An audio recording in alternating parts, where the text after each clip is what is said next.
ಆದ್ರೆ ಇಲ್ಲಿಯವರೆಗೂ ಕೂಡ ಪ್ರಿಯಾಂಕಾ ಖರ್ಗೆ ಅವರು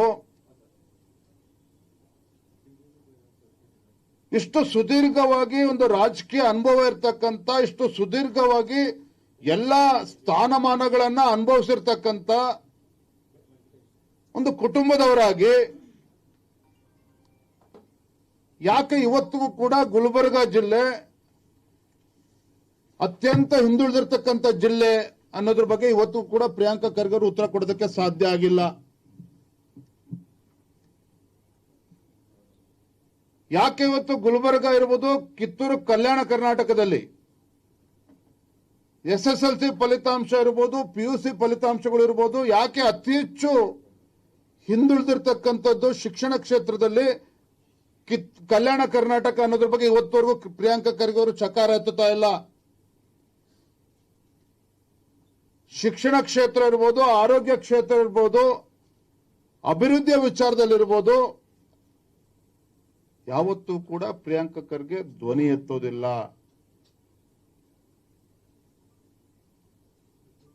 ಇತ್ತೀಚೆಗೆ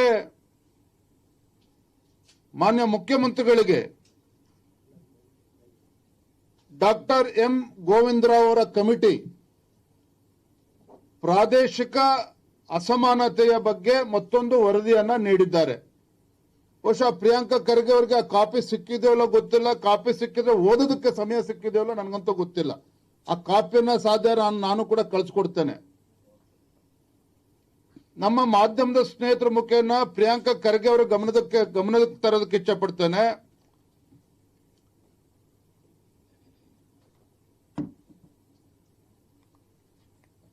ಆ ವರದಿಯಲ್ಲಿ ಏನು ಉಲ್ಲೇಖ ಆಗಿದೆ ಅಂತ ಹೇಳಿದ್ರೆ, 59 ಅತಿ ಹೆಚ್ಚು ಹಿಂದುಳಿದಿರ್ತಕ್ಕಂಥ ತಾಲೂಕುಗಳು ಕರ್ನಾಟಕ ರಾಜ್ಯದ ಯಾವ ಭಾಗದಲ್ಲಿದೆ ಅಂತ ಹೇಳಿದ್ರೆ, ಸಂಪೂರ್ಣವಾಗಿ ಕಲ್ಯಾಣ ಕರ್ನಾಟಕ ಹಾಗೂ ಕಿತ್ತೂರು ಕರ್ನಾಟಕದ ಭಾಗದಲ್ಲೇ ಇರುವಂತದ್ದು. ಮತ್ತೊಮ್ಮೆ ಹೇಳ್ತಾನೆ ಮಾನ್ಯ ಪ್ರಿಯಾಂಕಾ ಖರ್ಗೆ ಅವರೇ, ಡಾಕ್ಟರ್ ಎಂ ಗೋವಿಂದರಾವ್ ಅವರು ಕೊಟ್ಟಿರ್ತಕ್ಕಂಥ ವರದಿ ಮುಖ್ಯಮಂತ್ರಿಗಳು ಏನು ಕೊಟ್ಟಿದ್ದಾರೆ, ಪ್ರಾದೇಶಿಕ ಅಸಮಾನತೆ ಬಗ್ಗೆ, ರೀಜನಲ್ ಇಂಬ್ಯಾಲೆನ್ಸ್, 59 ತಾಲೂಕುಗಳು ರಾಜ್ಯದಲ್ಲಿ ಎಷ್ಟು ಹಿಂದುಳಿದಿದ್ದಾವೆ ಎಲ್ಲವೂ ಕೂಡ ಕಲ್ಯಾಣ ಕರ್ನಾಟಕ ಹಾಗೂ ಕಿತ್ತೂರು ಕರ್ನಾಟಕ ಭಾಗದಲ್ಲಿ ಬರುವಂತದ್ದು. ಇದ್ರ ಬಗ್ಗೆ ಪ್ರಿಯಾಂಕಾ ಖರ್ಗೆ ಅವರು ಏನಾದರೂ ಸದನದಲ್ಲಾಗ್ಲಿ ಅಥವಾ ಇವತ್ತು ನಾಳೆ ಪ್ರೆಸ್ ಮೀಟ್ ಮಾಡಿ ರಾಜ್ಯದ ಜನರ ಗಮನಕ್ಕೆ, ವಿಶೇಷವಾಗಿ ಕಲ್ಯಾಣ ಕರ್ನಾಟಕ, ಕಿತ್ತೂರು ಕರ್ನಾಟಕದ ಜನತೆಗೆ ಗಮನಕ್ಕೆ ತರೋದಕ್ಕೆ ಸಾಧ್ಯ ಆಗುತ್ತಾ? ಯಾಕೆ ಇವತ್ತು ಕಲ್ಯಾಣ ಕರ್ನಾಟಕ ಶಿಕ್ಷಕರಿಂದ ವಂಚಿತರಾಗಿದ್ದಾರೆ, ಮಕ್ಕಳಿಗೆ ಯಾಕೆ ಅನ್ಯಾಯ ಮಾಡ್ತಾ ಇದ್ದೀರಿ? ಸ್ವತಃ ನಿಮ್ಮ ತಂದೆಯವರು ಮಲ್ಲಿಕಾರ್ಜುನ್ ಖರ್ಗೆ ಅವರು ಗುಲ್ಬರ್ಗದಲ್ಲೇನೆ ಈ ಪ್ರಶ್ನೆ ಎತ್ತಿದ್ದಾರೆ ಕಳೆದ ವರ್ಷ. ಯಾಕೆ ಇಷ್ಟು ಹಿಂದುಳಿದಿದೆ ಇವತ್ತು ಕಲ್ಯಾಣ ಕರ್ನಾಟಕ? ಇದ್ರ ಬಗ್ಗೆ ಪ್ರಿಯಾಂಕಾ ಖರ್ಗೆ ಅವರು ಏನಾದ್ರು ಬೆಳಕನ್ನ ಚೆಲ್ಲೋದಕ್ಕೆ ಸಾಧ್ಯ ಆಗ್ತದಾ?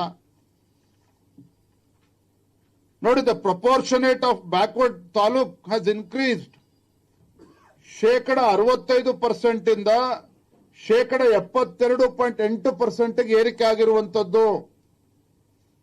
ಇದರಲ್ಲಿ ಸಿದ್ದರಾಮಯ್ಯನವರು 5 ವರ್ಷಗಳ ಕಾಲ ಮುಖ್ಯಮಂತ್ರಿ ಇದ್ರು, ಪ್ಲಸ್ 2.5-3 ವರ್ಷನ 8 ವರ್ಷ ಕಾಂಗ್ರೆಸ್ ಸರ್ಕಾರನೇ ಮುಖ್ಯಮಂತ್ರಿ, ನೀವು ಸಚಿವ ಸಂಪುಟದ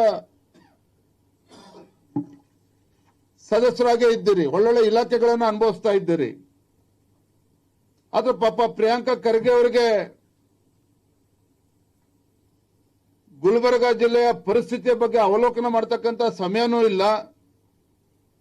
12 ದಿನಗಳಿಂದ 9 ಬಡಾವಣೆಗಳಲ್ಲಿ ಕುಡಿಯೋ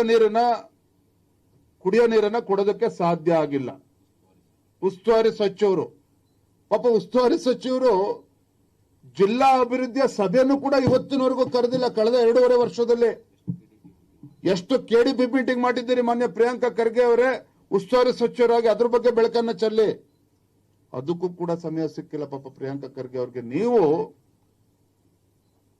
ಉದ್ದದ ಭಾಷಣ ಬಿಗಿತೀರಿ, ಇಲ್ಲ ಸಲ್ಲದ ಆರೋಪಗಳನ್ನ ಮಾಡ್ತೀರಿ, ಅಪಪ್ರಚಾರವನ್ನ ಮಾಡ್ತೀರಿ. ನೀವು ಅಪಪ್ರಚಾರ ಮಾಡ್ತೀರಂತ ಈ ಪ್ರಶ್ನೆ ಎತ್ತಾ ಇಲ್ಲ. ಇವತ್ತು ನಾನು ಎತ್ತಿರ್ತಕ್ಕಂಥ ಪ್ರಶ್ನೆ ಕಲ್ಯಾಣ ಕರ್ನಾಟಕ ಇವತ್ತು ಅಭಿವೃದ್ಧಿಯಿಂದ ವಂಚಿತರಾಗಿರೋದಕ್ಕೆ ಜನ ಮಾತನಾಡ್ಕೊಳ್ತಾ ಇದ್ದಾರೆ. ಅದ್ರ ಬಗ್ಗೆ ಇವತ್ತು ಪ್ರಿಯಾಂಕಾ ಖರ್ಗೆ ಅವರು ಬೆಳಕು ಚೆಲ್ಲಬೇಕು, ಮಾತನಾಡಬೇಕು.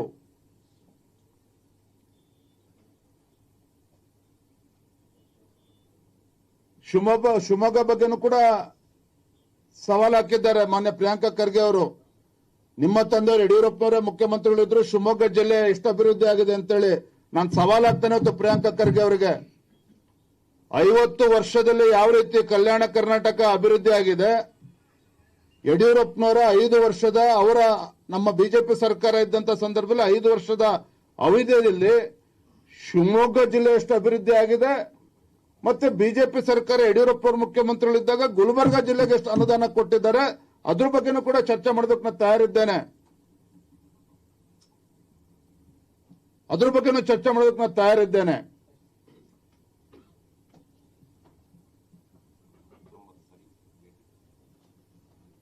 ಇಷ್ಟು ವರ್ಷ ಸುದೀರ್ಘವಾಗಿ ಆಡಳಿತ ನಡೆಸ್ತಾ ಇದ್ದೀರಿ, ಅನುಭವ ಇದೆ, ಇಷ್ಟು ಚಿಕ್ಕ ವಯಸ್ಸಿನಲ್ಲಿ ಇಷ್ಟು ಅವಕಾಶಗಳು ಸಿಕ್ಕಿದೆ, ಅದನ್ನ ಬಳಸ್ಕೊಂಡು ಕಲ್ಯಾಣ ಕರ್ನಾಟಕ ಅಭಿವೃದ್ಧಿ ಬಗ್ಗೆ ಚಿಂತನೆ ಮಾಡೋದನ್ನ ಬಿಟ್ಟು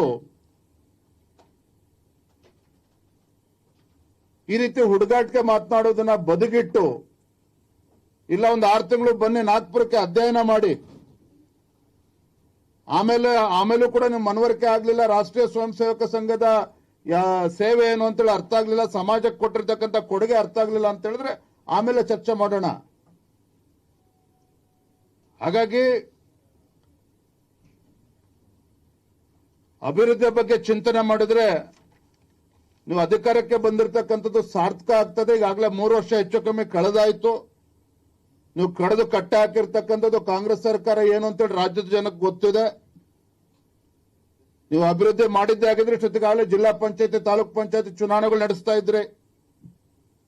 ನಿಮ್ಮ ಪಂಚ ಗ್ಯಾರಂಟಿಗಳು ಜನರಿಗೆ ತಲುಪಿದೆ ಅಂತ ಹೇಳಿದ್ರೆ ಇಷ್ಟೊತ್ತಿಗೆ ಸ್ಥಳೀಯ ಚುನಾವಣೆಗಳು ಮಾಡ್ತಾ ಇದ್ರಿ. ಯಾವುದಕ್ಕೂ ಕೂಡ ಮಾಡೋದಕ್ಕೆ ಧೈರ್ಯ ಇಲ್ಲ, ಪುಕ್ಷಟೆ ಮಾತನಾಡ್ತೀರಿ ನೀವು. ಹಾಗಾದ್ರೆ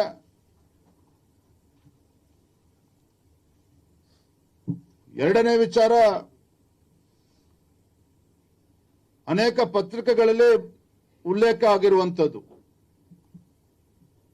ಜಿಲ್ಲಾ ಕೇಂದ್ರಗಳಲ್ಲಿ, ತಾಲೂಕು ಕೇಂದ್ರಗಳಲ್ಲಿ, ಗ್ರಾಮೀಣ ಭಾಗದಲ್ಲಿ ಇವತ್ತು ಸರ್ಕಾರಿ ಆಸ್ಪತ್ರೆಗಳಲ್ಲಿ ಔಷಧಿಗಳು ಇವತ್ತು ಸಿಗದೇನೆ ಪರದಾಡ್ತಾ ಇದ್ದಾರೆ ಬಡವರು. ಇವತ್ತು ಎಷ್ಟೋ ಕಡೆ ಆಪರೇಷನ್ ಸರ್ಜರಿಗಳನ್ನು ಕೂಡ ಪೋಸ್ಟ್ಪೋನ್ ಮಾಡ್ತಾ ಇದ್ದಾರೆ ಅನ್ನೋ ಮಾಹಿತಿನೂ ಕೂಡ ಬರ್ತಾ ಇದೆ. ಇಲಾಖೆ ಸಚಿವರಾಗ್ಲಿ, ಮಾನ್ಯ ಮುಖ್ಯಮಂತ್ರಿಗಳಾಗ್ಲಿ ಇದ್ರ ಬಗ್ಗೆ ಇನ್ನೂ ಕೂಡ ಗಮನ ಹರಿಸಿಲ್ಲ. ನನಗೆ ಆತಂಕ ಏನು ಅಂತ ಹೇಳಿದ್ರೆ, ಈಗಾಗಲೇ ವಿದೇಶ ಪ್ರವಾಸದ ಭಾಗ್ಯವನ್ನ ದಯಪಾಲಿಸಿರುವಂತಹ ಮಾನ್ಯ ಮುಖ್ಯಮಂತ್ರಿಗಳು ಆರೋಗ್ಯ ಸಚಿವರನ್ನು ಕೂಡ ಆಸ್ಟ್ರೇಲಿಯಾ, ನ್ಯೂಜಿಲೆಂಡ್ಗೆ ಕಳಿಸಿದ್ರೆ ಬಡವರ ಪರಿಸ್ಥಿತಿ ಏನಾಗ್ತದೆ? ಹಾಗಾಗಿ ನಿಮ್ಮ ಸಚಿವರು, ನಿಮ್ಮ ಶಾಸಕರು ಹೊರಗೆ ಕಳಿಸುವ ಮುಂಚಿತವಾಗಿ ಇದು ಔಷಧಿ ಇವತ್ತು ಸರಬರಾಜು ಆಗದೇನೆ ಯಾವ ದುಸ್ಥಿತಿಗೆ ರಾಜ್ಯವನ್ನು ತಂದಿಟ್ಟಿದ್ದೀರಿ, ಅದನ್ನು ಸರಿಪಡಿಸತಕ್ಕಂಥ ನಿಟ್ಟಿನಲ್ಲಿ ಇವತ್ತು ರಾಜ್ಯ ಸರ್ಕಾರ ಕ್ರಮವನ್ನು ಕೈಗೊಳ್ಳಬೇಕು. ನರೇಂದ್ರ ಮೋದಿಜಿಯವರ ಜನಪ್ರಿಯತೆಯನ್ನು ಸಹಿಸಲಾಗದೇನೆ ಜನೌಷಧಿ ಕೇಂದ್ರವನ್ನು ಕೂಡ ಅದಕ್ಕೂ ಕೂಡ ಕಲ್ಲಾಕುವಂತ ಕೆಲಸ ಕಾಂಗ್ರೆಸ್ ಸರ್ಕಾರ ಮಾಡಿತು. ನನಗೆಲ್ಲೋ ಒಂದ್ ಕಡೆ ಅನುಮಾನ ಏನು ಅಂತ ಹೇಳಿದ್ರೆ, ಎಲ್ಲೋ ಒಂದ್ ಕಡೆ ಈ ಲಾಬಿ ಏನಿದೆಯಲ್ಲ, ಗ್ರಾಮೀಣ ಭಾಗದಲ್ಲಿ, ತಾಲೂಕು ಜಿಲ್ಲಾ ಆಸ್ಪತ್ರೆಗಳಲ್ಲಿ ಔಷಧಿಗಳು ಕೊರತೆಯನ್ನ ಕೃತಕವಾಗಿ ಸೃಷ್ಟಿ ಮಾಡಿ ಆತುರವಾಗಿ ರಾಜ್ಯ ಸರ್ಕಾರ ಎಮರ್ಜೆನ್ಸಿ ಪರ್ಚೇಸ್ ಅಂತೇಳಿ ಟೆಂಡರ್ ಕರೆದಂಗೆ ಆ ರೀತಿ ಕೃತಕವಾಗಿ ಏನಾದರೂ ಅಭಾವವನ್ನು ಸೃಷ್ಟಿ ಮಾಡಿ ಕಳೆದಂತೆ ಮಾಡೋದಕ್ಕೆ ಏನಾದ್ರು ಹೊರಟಿದ್ದಾರ? ಇದು ಕೂಡ ರಾಜ್ಯದ ಜನರಿಗೆ ಇವತ್ತು ಅನುಮಾನಕ್ಕೆ ಎಡೆ ಮಾಡಿಕೊಟ್ಟಿದೆ. ಹಾಗಾಗಿ ರಾಜ್ಯ ಸರ್ಕಾರ ಎಚ್ಚೆತ್ತುಕೊಂಡು, ವಿಶೇಷವಾಗಿ ಮಾನ್ಯ ಸಚಿವರು ಕೂಡ ಇದ್ರ ಬಗ್ಗೆ, ಆರೋಗ್ಯ ಸಚಿವರು ಕೂಡ ಇದ್ರ ಬಗ್ಗೆ ಗಮನ ಕೊಡಬೇಕು. ತತ್ಕ್ಷಣ ಈ ಸಮಸ್ಯೆನ ಪರಿಹರಿಸುವಂತ ನಿಟ್ಟಿನಲ್ಲಿ ಅವರು ಕ್ರಮವನ್ನ ಕೈಗೊಳ್ಳಬೇಕು ಅಂತೇಳಿ